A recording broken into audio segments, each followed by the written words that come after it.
Yeah, yeah. We just chillin' and vibing. Good conversations with good people. Oh,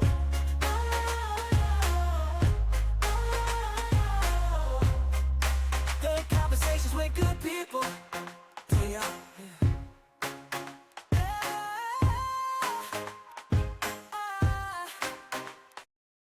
Welcome to another episode of Chilling and Vibing Podcast. Today's guest, man, we were setting this up for a minute, but we finally got it done, though. We finally got it done. She doing number on TikTok. Y'all welcome, the one and only Shan. What's going on, girl? Hey, What's how going you on? doing? I'm good. I'm good. Good, Just chilling and vibe. feeling and vibing. So, Shan, where you originally from? I'm from Mississippi, Okay, okay. little small town. We got a Walmart. That's it? That's it. That's it. Ain't nothing wrong with it. I'm from a small town, too, in South Carolina. Orangeburg. Orangeburg. Okay. Yeah. So, Shan, when did you first realize that you want to be a TikTok influencer? I didn't think I ever wanted to be an influencer. I wanted some TikTok funds, and I saw everybody else doing it, so I said, "Let me get on there and just try it out." And I kind of blew up a little quick, and I just stuck with it. Who was you watching when you first started? I think I was watching what's her name? I can't think of her name. Callie Pitts. She from Mississippi as well, Caucasian. Got on there, started making videos of herself, blew up, and I was like, if she can do it, I can do it too. I'm from the Ha- hood though. Have you ever met her? Never met her. Do you think she's still in Mississippi, or you think she probably in Cali somewhere now? No, she's still in Mississippi, definitely. Okay, They just bought her a home here. that's what's up. So, how did you feel when you first touched 10K followers? I actually was sad when I touched my 10K because I was banned from live and I used to go live all the time. And it was just like one of those things where I wanted to be on live with my people when I hit 10K and I couldn't do it because I was banned. So, I mean, I was grateful, but I was sad. Yeah, it got a lot of restrictions, stuff you can and cannot do on TikTok. I don't be on TikTok like that, but I be on every now and then. How did you feel when TikTok got banned from the US for what, 24 hours? Yeah, it wasn't long at all. I mean, I was hoping that it was gonna come back because it really is my therapy, my outlet, and I didn't want to lose it. So, I was a little sad, but I was already making backup accounts on different platforms so I can continue to do what I do. Yeah, I know a lot of people had did that. This dude I know, like, soon as they said it was going to getting banned, he started downloading another app. They Yeah, weren't even same. speaking English. I think that was the Red Note app. A lot of people were getting over there. Yeah. Did anybody ever tell you you look like Lauren London? I've heard that. I've heard that. I don't see it, but I do hear that I look like Lauren London. Nunu. Man, no, no. Man, y'all can go for cousins. Well, Man, we might sisters. be. We might be. You never know. I like your content because sometimes you can be joking and funny, but then other times you can be real, saying you drop them gems. How do you come up with your content? Is it real life experiences or just random thoughts? It's a combination of both. For the most part, I think it's real life experiences. I think one of the first videos where you found me was where I was talking about somebody snoring, and it kind of popped off. So, but that was a real life experience. So, and other times it'd be random thoughts What's something about being a TikTok influencer people misunderstand? that we still human. I think for me, being from a small town, um, I put my life out there for everybody to see. Um, and you just got to be real strong minded with it, because last year I kind of had a quote unquote mental breakdown, and I put it out there for the world to see. So my thing was like, now that I'm moving past that, I don't think people realize that we're still human. It wasn't for a show. I still need grace, you know what I mean? So yeah, I think they think everything is for a show on social media, which most people do their content like that. But I pride myself in being authentic. That's dope, man. Mental health, you know what I'm saying? It's real important nowadays because, like, man, the way this world is now, man, they'll got there and build you up just to tear you down. Yeah, And it's crazy, man. And they don't realize, like, people be going through real life stuff. That's how I came up with my podcast. I was going through something. I went through a bad breakup, being a single dad, got a little girl looking up to me, and I'm trying to figure it out, like what I'm gonna do, how I'm gonna provide. Um, Doing podcasts, talking to other people, that's my therapy. And I enjoy hearing other people's story, and I appreciate you for coming on and sharing your story. you're welcome. Anytime, anytime. Do you remember your first viral post? What was it about? Um, I think it was about how I made a post saying something like men don't mature until the age of 40, and now life makes sense. I think that was one of the first ones that gained a lot of traction. Um, and then, like I said, I've had a couple after that, you know, did well. So being in a small town of Mississippi, have you ever seen somebody and they be like, "You're I am Shan." So yes, I actually before I moved away, because I moved away for a year and I'm just not moving back. I was in a local like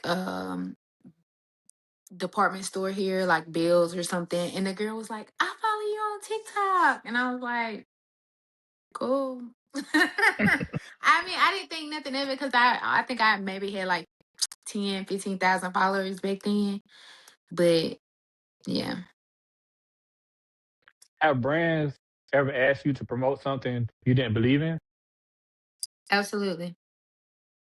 I get all kind of brand deals from TikTok Shop every day that I turn down. Cause all money not good money. And if it's something that I don't feel like works and that I'm not going, you know what I'm saying, really want people taking, cause I wouldn't take it. Like, nah, I'm not. I'm not gonna promote it. You got some people they'll promote anything for $1. That's not me. Might Yeah. need to be me, but it ain't me. What's the hardest mental challenge you faced since becoming a TikTok influencer?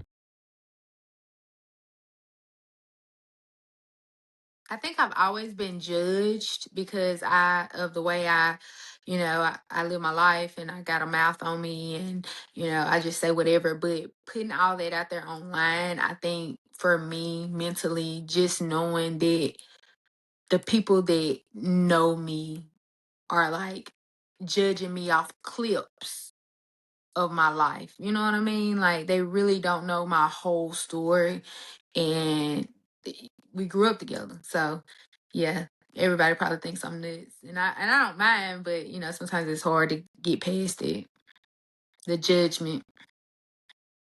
You know, I came to the conclusion that people gonna judge you whether you're dead or alive.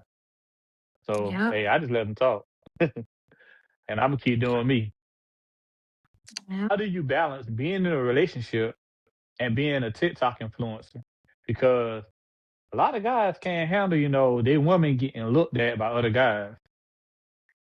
So for me, I have never had good balance with it. Probably why I'm single. uh, I actually met a guy from TikTok, and we got in a relationship, and he was totally cool with it at first. I made sure I explained everything to him, like, hey, I'm a vlog my life and this, that, and the other. But as the relationship progressed, I wouldn't say he was insecure. I just think that the type of content that I put out, and the type of attention that I got, like he couldn't deal with it. So I eventually like slacked up doing my content for the relationship, and then the relationship didn't work, and it has hurt my content. So I've never had good balance, but I will say like the next dude I date has to be super strong, super, self confident. He cannot be insecure because I'm not giving up on my content dreams for a man again, ever. Yeah, that's wild. Because the way I look at it, to you at the house with me every night, the money coming home. It ain't you ain't doing nothing like explicit. So what's wrong with it? But a lot of guys can't take that pressure though. Somebody making a comment on a girl picture or post. Why he said that, I don't know. Like Yeah, I have one supporter on my TikTok. I think his name is like Big Run or something like that. It doesn't matter what I post. I have no idea who this person is. They've never DM me or nothing, but it does not matter what I post. They're gonna come in underneath my profile, underneath my video, and say "I love you" every time. dang, And they became like who this is, and I'm like, I don't know. So yeah, how do you deal with hate comments and trolls? love a troll. I love a troll because I got a smart mouth. We can go back to back all day long. And at the end of the day, I feel like it all drives the same goal. It's comments, it's, people getting engaged, your followers getting engaged, coming to your defense or whatever the case may be. So it all makes money. I always used to say, like, if you want somebody to talk about, you can come over here and talk about me. You're also in the process of starting your own podcast. So what made you want to start your podcast journey? I really feel like I have the gift of gab. I'm a yapper. I'm a certified yapper. I can talk all day long. Um, and I was sitting around with my homegirls, and we would have some of the most interesting conversations, like so serious, emotional. We be dying, crying, laughing, and I was like, we need to put this content out to help other people. They never really got on board, but it never died within me. And when I went through everything I went through at the end of last year, I felt like if I can put my story out there, talk to other people, and help other people get through their healing journey while I'm on mine, because I'm nowhere near healed, then maybe I'm putting some good out into the world and not It's so much toxicity. Yeah, it's dope, man. Like hearing people conversations, man, you be surprised at what you hear off camera. Like some of the people I had don't come on, and it was like this one guy, he was like, yo, man, I appreciate it. I needed that. He needed to vent. And coming on the podcast talking about it, he was able to get out with saying how he was feeling. Yeah. It's definitely good therapy for a lot of people. Do you know who your first guest gonna be? Or are you just gonna do it solo? I really want to do my first podcast, my very first episode solo, and kind of let, the viewers and the listeners know who I am and what the podcast is about. And then, I can't wait to have people on. I hope you'll come on. And then Oh, I I'll can come interview chill and you. vibe. Yeah, I'll come chill and vibe. Hey, I got a lot to talk about. Like I tell everybody, man, everybody got a story. And from that story, somebody can learn, get motivated, or get inspired from. Absolutely. So who would be your dream guest? I mean, not me now, not me, but who would be your dream guest? I think it would probably be really dope to get Laura London on there.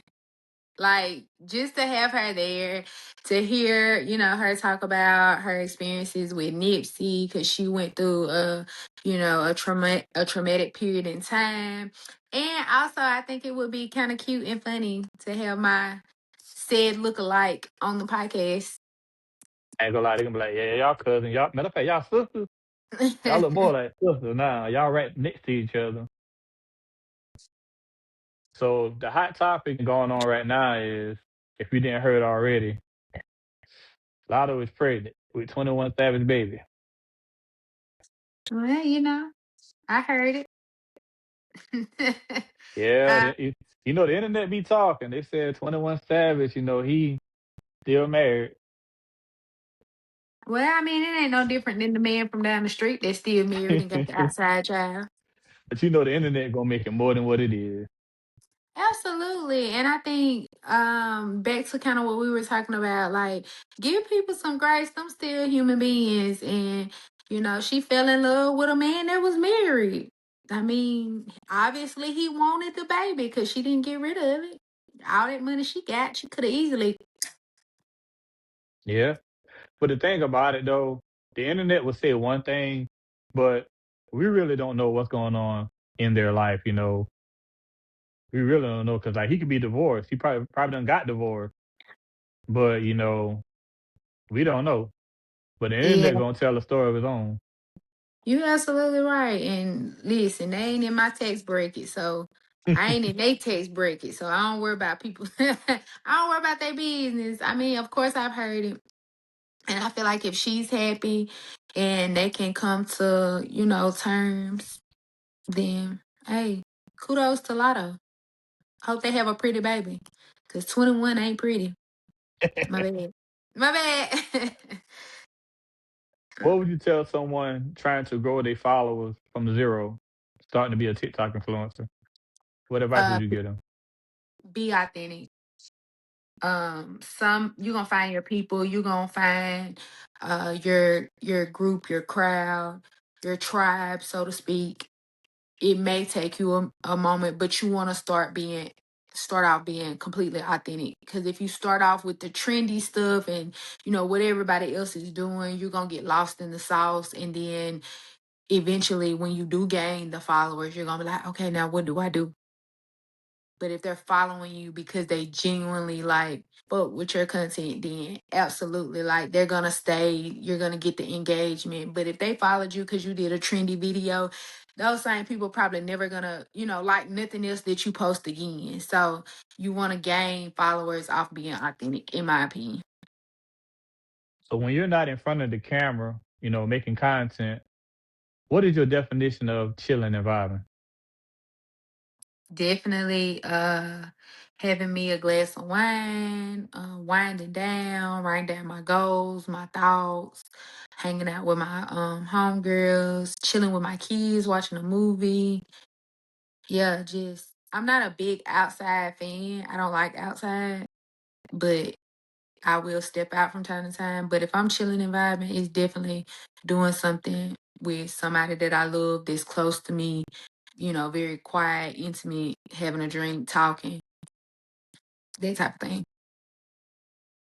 What legacy do you want to leave behind when it's all said and done? How do you want people to look back and view you as? There is no wrong way to be, you know, and it's okay to be yourself. Um, and what other people may think is weird is what makes a person great. And just because you get dealt shitty cards, they don't mean that you have to play that hand. Throw that motherfucker in and start over. Agree. You got a lot of people, they're afraid to start over and they'll stay in a situation, it being toxic, abusive, you know, they'll stay there because they're afraid to start over. But I'm the same way. Hey, let me get another deck of cards because I'm about to got there and deal another goddamn hand. I agree with that. Absolutely.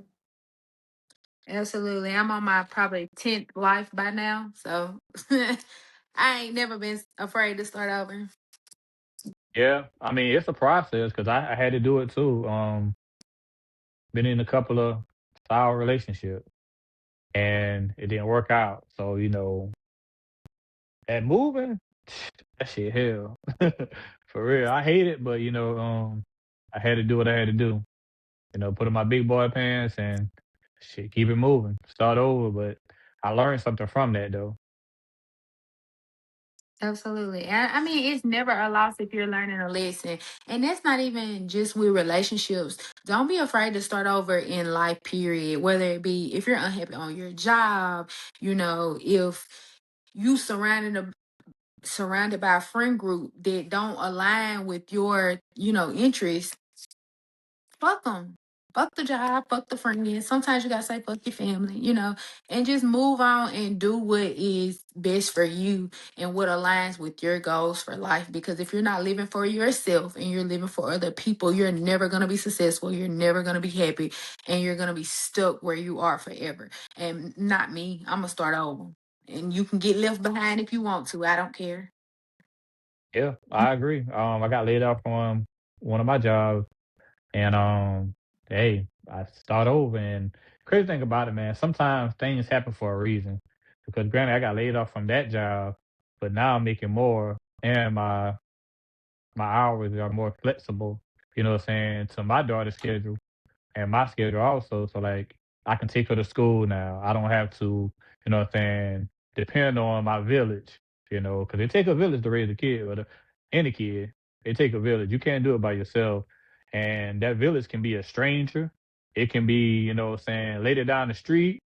It could be your grandma, because they take a village, man. I had to realize that, and I had to open up to my village, because I was so used to just doing things by myself. But it was like, yo, I'm here to help. Like if you need me, just let me know. Absolutely, it takes a village. I mean, you need a support system. And to all my people out there that don't have a support system right now, just hold on. Somebody coming. It's always gonna be somebody around the corner. And a lot of times people that you don't know will, ride for you harder than people you've known your whole life. So yeah. But Shan, what advice would you give the younger version of yourself? What would you tell her? That you the shit I and know the that's act right. to act like it. Like, hold your head up, be confident, go with your first mind. I think that's a big thing for me. I'm 32, and I just realized that, like, I gotta go with my first mind. I gotta trust my gut, because every time I went against my own program, like, it cost me. And if I could talk to my younger self, it would definitely be like, hey, go with your first mind. You the shit. Trust in yourself, believe in yourself, and keep pushing. But Shan, if people want to follow you on your socials, how could they do that? They can follow me on TikTok. It is I am Shan 2.0. All right. But Shan, I appreciate you for coming to chill and vibe. I know you got to get back to making some content. But before we go, let everybody know what we doing. We chilling and vibing. Yeah. Appreciate Thank you you. for having me on. Oh yeah.